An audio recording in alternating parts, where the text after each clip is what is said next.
बर' थुनलाइ आफादा 1952 मायथाइयाव जोनोम जादों। 70 बोसोर बारलांबाय आरो बर' बिजों गायसननायाबो 1963 मायथाइनिफ्राय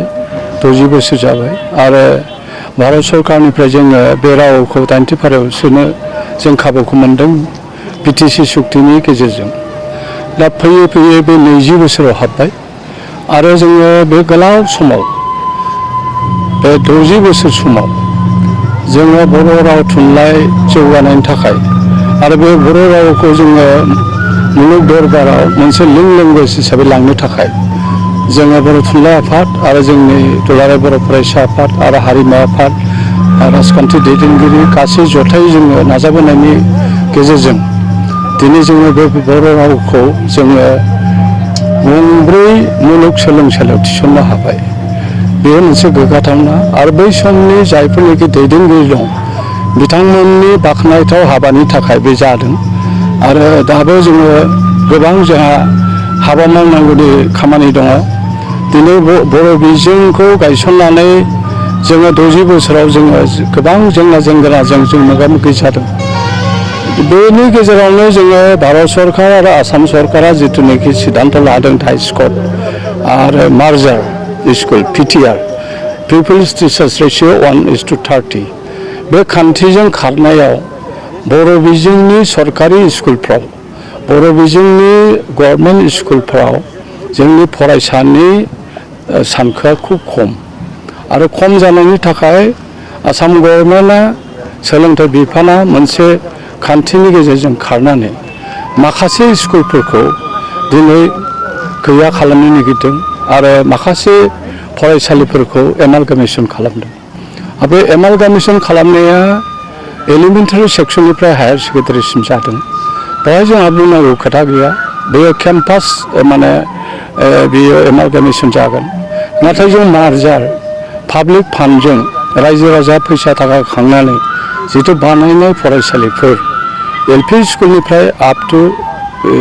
माने हाई स्कुलसिम गोजौ फरायसालिसिम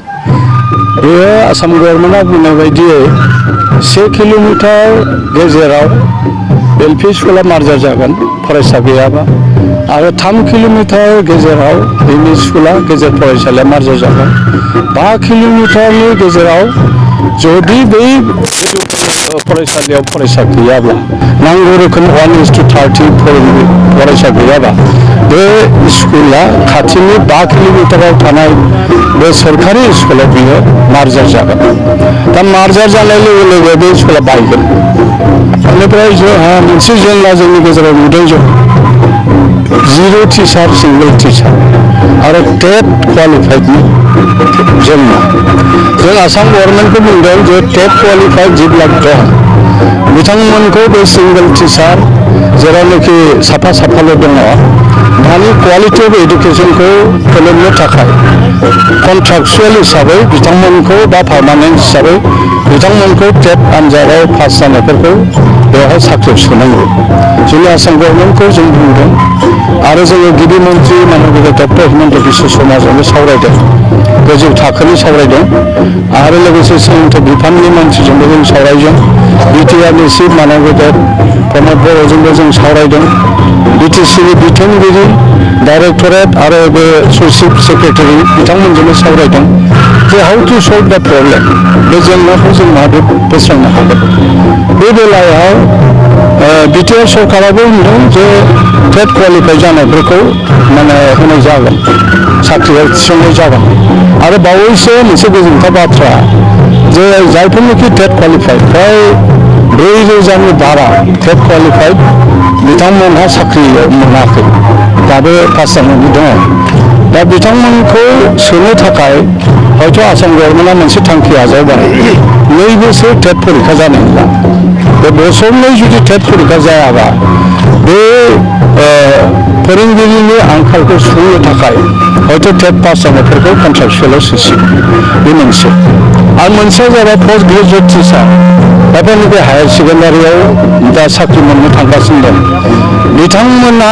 देग्लायनिफ्राय 12 सिम जासिगोन, 11खौ स्टार्ट खालामगोन, खालमासिनिफ्राय 12 जासिगोन। बे 12 थाखोसिम जायोबा जोंहा गोबां माने फोरोंगिरि जोंनो नांगौ जायो जोंनो पोस्ट ग्रेजुएट टिचार नांगौ जागोन आरो बे पोस्ट ग्रेजुएटफोरनि क्वालिफिकेसनखौ जों होनदों जे बेवहाय टेटनि खोथा फैया बेवहाय बिएडनि खोथा फैगोन जे एमए बिएड जायफोर दङ बिथांमोनखौनो बेवहाय बे 11 and 12 आव पोस्ट ग्रेजुएट साख्रि बाहायनो थांगासिनो दं आरो बे बाहायनायाव जों नुनो मोनदों माखासे बेवहाय गाइडलाइन दं जे सिंगल स्ट्रिम कलेज थानाय नंला सिंगल बिएड कलेज थानाय नंला सिंगल ल' कलेज थानाय नंला बेनिफ्राय बिथांमोनहा जेरावनोखि 2000नि बारा आरो 2000नि खम फरायसा दङ बे सरकारि कलेजखौ प्रभिन्सियेलाइज कलेजखौ मोनसे क्लास्टारिंनि गेजेरजों बिथांमोना अट'नमास कलेज खालामगोन गंथामजों ज' खालामनानै बिथांमोना खालामगोन आरो सासे एडमिनिस्ट्रेटर लाखिगोन बे हिसाबै बिथांमोना बे गाइडलाइन दङ आरो बेजों लोगोसे बिथांमोना सानदों क्वालिटिभ इडुकेसनखौ होनो थाखाय बिथांमोना एसिस्टेन्ट प्रफेसार इनिशियेल स्टेजाव बिथांमोना माने पिएइचडिखौ पिएइचडिखौ कम्पालसारि खालामना होबाय आरो जायफोरनिखि बिजाथिया पिएइचडि गैया बिथांमोनहा कलेजाव माने लेक्सारार बा एसिस्टेन्ट प्रफेसार मोननाय नंलिया बे मोनसे जोंहा जिंगासिनांगौनि खोथा दं आरो गोबां जोङो केन्डिडेटखौ नुदों जे पिएइचडि गैया पिएइचडि गैयैनि थाखाय माने बिथांमोना हयथ' डिप्रेबो जानो हागौ बिथांमोना साख्रिखौ मोनाबो जानो हागौ बेजों लोगोसे बिटिआरआव आरो आगोलनि बिटिसिआव गोबां माने कलेज गं 22 कलेजा बेयो सरकारि जायाखै नन प्रभिन्सियेलाइज जानानै दङ बे कलेजखौ जोङो लिस्ट मोनसे बानायनानै नुबाय बे एथ' बोसोर बे कलेजा सरकारि जायाखै बेनिफ्राय बावैसो आसाम गभर्नमेन्टआ 2022 मायथाइनि जुलाइ दानाव मोनसे नटिफिकेसन होबाय मा जे पस्ट प्रभिन्सियेलाइजेसन एक्ट मथे कुनु स्कुल आरो कलेजखौ सरकारि खालामनाय जानो नांला प्रभिन्सियेलाइज खालामनाय जानो बे खोथाखौ जों अजद दैखांदों मानो होनना बुङोबा जों गुणगत शिक्षा जिथुनिखि गुन गोनां सोलोंथाइ होनो थाखाय हायार इडुकेसन होनो थाखाय बिसेसकै बिटिआर 6.3 जिथु क्लज दं बे 6.3 क्लजखौ बाहायनो थाखाय जों थिनदों जे बिनि गेजेरजों बेवहाय लिरनाय दङ गासैबो बिटिआर आरो आउटसाइड बिटिआरनि बर' डमिनेटेड एरिया आरो जेरावनोखि माने बर' बिजों सोलिनानै दं बेवहाय माने भेन्सार स्कुलफोरखौ फरेस्टनि स्कुलफोरखौ माने खालामनानै माने आरएफखौ एफआरसि खालामनानै एलटमेन्ट होनानै बे स्कुलफोरखौ माने सरकारि खालामनाय मोनसे बेवहाय क्ल'जआव थानाय दं बेनिखायनो जों 6.3 आव होनदों आसाम गभर्नमेन्टखौ नोंथाङा प्रभिन्सियेलाइज खालाम दा आसाम गभर्नमेन्टआ बिनि मादाव 26 खाननि गेजेराव 22 गंनि मादाव 10 खान कलेजाव बाजेट लाबाय आरो बे बाजेट लानायाव जोङो first list second list third list बानायबाय आरो क्राइटेरिया बिदों बे क्राइटेरियाखौ प्रिन्सिपालाथ' पिएइचडि थानांगोन एसिस्टेन्ट प्रफेसारा पिएइचडि थानांगोन लाइब्रेरियाना माने लाइब्रेरि साइन्स सार्टिफिकेट थानांगोन आरो 4 ग्रेडफ्रा 10+2 जानांगोन बेनिफ्राय बर'बाबो एसे बा माबा जानोब्ला बियो मिनिमाम माने ग्रेजुवेट जानांगोन बेबायदि गासैबो क्राइटेरियाखौ नायनानै बिथांमोनहा जों जिथुनाखि लिस्ट होदोंमोन बेखौ बिथांमोना दोनथ'दों आरो दोनथ'दोंबा खिन्थु बिथांमोनहा थांनाय सेप्तेम्बर दाननि 6 अक्ट'खालि क'क्राझाराव जितु बिटिआर हेड अफिसाव मोनसे केबिनेट डिसिसन जादोंमोन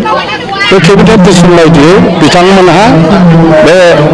गं 10 कलेजखौ थाबैनो प्रभिन्सियेलाइज खालामसिगोन होननानै सिद्धान्त मोनसिगोन दा जोङो आसा लाखिदों मार्चनि भितराव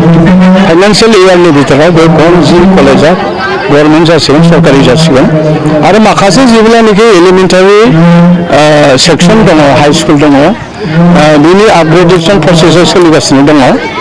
जेरै गंसेबो कलेजा माबाया हाई स्कुला थानाय नंला गासैबो हायार सेकेन्डारि जाजोबसिगोन 12सिम थांसिगोन आरो 12सिम थाङोबा जों जुदि बर' बिजोंखौ देग्लायनिफ्राय जुदि जोङो 12 थाखोसिम लानो हायोबा जोंहा अनेक पस्ट ग्रेजुवेट टिचारनि पस्ट खालि जागोन आरो बे पस्ट खालि जानायाव जों गोजोननाय मोनदों जे आसाम गभर्नमेन्टआ मोनसे खोथा बुंदों जे जायफोरनिखि हाइ स्कुलखौ गोजौ फरायसालिखौ हायार सेकेन्डारि आपग्रेड खालामदों बे आपग्रेड खालामनाय फरायसालियाव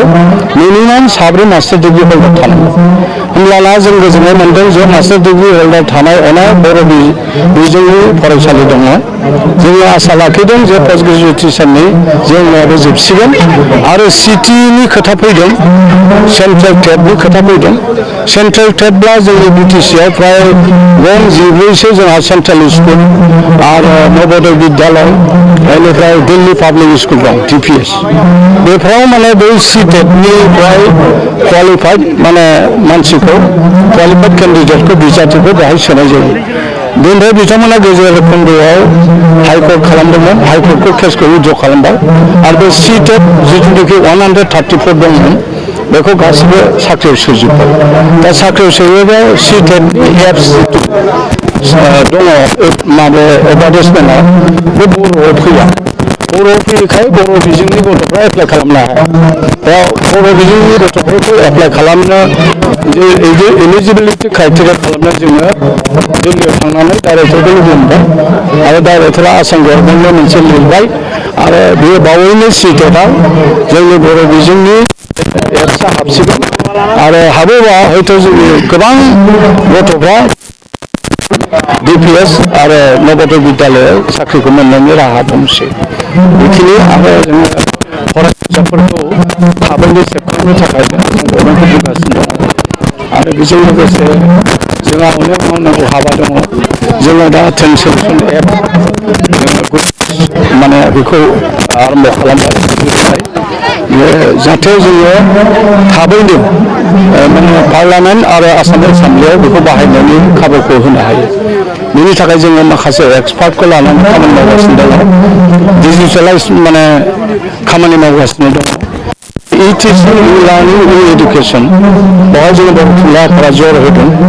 आरो जोङो बावैसो बिटिआरनि चिफ मानागरजों सावरायनानै जों जेरावनोखि बर' मानसि दङ बर' रोङा आरो बर' रावारि नङै बर' फरायनो लुबैदों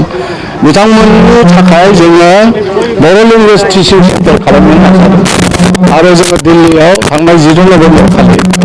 जोङो बर' लेंगुवेज रिसार्च सेन्टार खालामनो हाबाय गान्धी हिन्दुस्ताननि राजघाटआव आरो बेजों लोगोसे जोंहा गोजोनथाव बाथ्रा जोङो नर्थ बेंगलाव जितु आलिपुर दङ बे आलिपुर इउनिभार्सिटियाव जों बर' बिजों दाबि खालामदों आरो नर्थ बेंगल इउनिभार्सिटियाव बिथांमोना आलिपुरा अलमस्ट सिगनाल होबाय बिथांमोनहा